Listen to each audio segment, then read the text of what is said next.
Corona virus के संक्रमण के बीच भारत दुनिया का दूसरा सबसे प्रभावित देश है। यहाँ 75 लाख से ज्यादा मामले अभी तक सामने आ चुके हैं। हालांकि देश में रोज नए कोरोना मामलों की संख्या घटती जा रही है और रिकवरी रेट बढ़ रहा है, लेकिन कई विशेषज्ञों का मानना है कि सर्दी आने के बाद कोरोना के मामले में तेजी से बढ़ोतरी हो सकती है।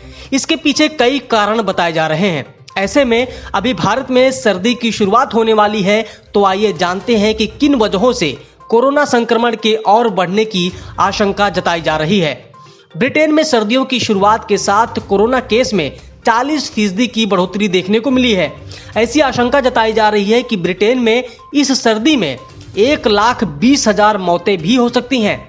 जैसा कि सर्दियों में दूसरे तरह के फ्लू के पनपने की आशंका रहती है, ऐसे में कोरोना के लिए भी ऐसा ही कहा जा रहा है। हालांकि इस बात की अभी तक कोई पुष्टि नहीं हो पाई है। शोध से पता चलता है कि स्पेनिश फ्लू, एशियाई फ्लू, हांगकांग फ्लू समेत सभी सांस की बीमारियों ने खत्म होने के 6 महीने बाद दूसरी बार हमला किया है।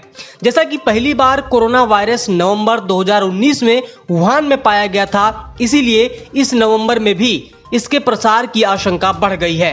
एक रिपोर्ट में यह भी कहा गया है कि महाराष्ट्र में स्वाइन फ्लू के केस सर्दियों में ज्यादा सामने आते हैं। इस बात में कोई दो राय नहीं है कि सांस की समस्या वाले ज्यादातर लोग सर्दियों के दौरान पीड़ित होते हैं। भारत में प्रदूषण के साथ भी कोरोना वायरस को जोड़कर देखा जा रहा है, क्योंकि यहाँ के प्रमुख शहरों में प्रदूषण की स्थिति बहुत दयनीय है। भारत में आने वाले महीनों में सर्दी के साथ त्योहार का सीजन भी आ रहा है। ऐसे में यहाँ और अधिक अनलॉक होने की संभावना है, जो कोरोना के मामलों को और अधिक बढ़ा सकते हैं।